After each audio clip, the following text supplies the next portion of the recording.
So to our business agenda, and BlackBerry may have a buyer.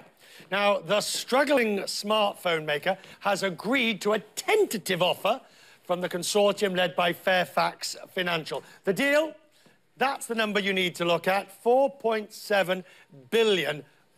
Bearing in mind that BlackBerry has quite a dose of cash in the bank, so that obviously represents a large scale of that too. Now, in doing so, it would return $9 a share to the current shareholders, which is a premium on the closing price.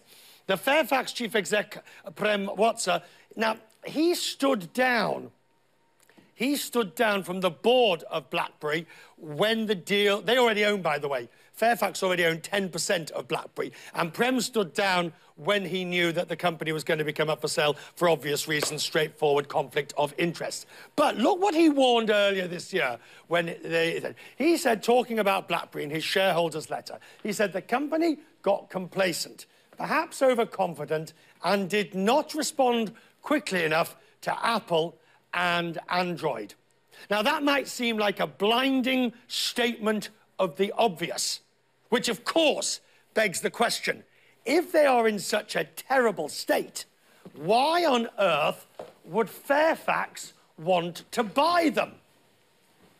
The first question for Paul Lamoniger, the assistant managing editor at CNN Money. When we spoke last week, Paul, they just made these job losses. Now we see what's happening. Yeah, and I think you raised a great point. Why would Prem Watsa want to buy the entire company? And I think what's going on here is that maybe this is an opening salvo, a message that he wants to maybe start a bidding war, maybe have China's Lenovo, for example, or someone else come in and try and have a higher offer, because obviously if that happens, he and Fairfax win out. All right, here's the question. Here is the BlackBerry.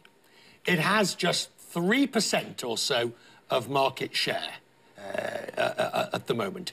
What on earth does taking it private allow them to do? Absolutely nothing. It's the same case that you have with Dell, which is in the process of going private. It's not going to change any of the fundamentals, which are pretty abysmal right now. Right, but if you look at the statement from Fairfax, they talk about wanting to do commercial, enterprise and secure solutions for customers. So are we looking at a BlackBerry that might morph not from a mainstream prosumer division, but to very specialized niche, people who want higher degrees of security? I think that's a certain aspect that might be something that they would follow through. I think another potential road for maybe salvation is to focus just on the software, give up the whole notion of them being a hardware company that can compete with Apple, Samsung, and the combined Microsoft Nokia, because that's just not going to happen. They're a distant fourth right now.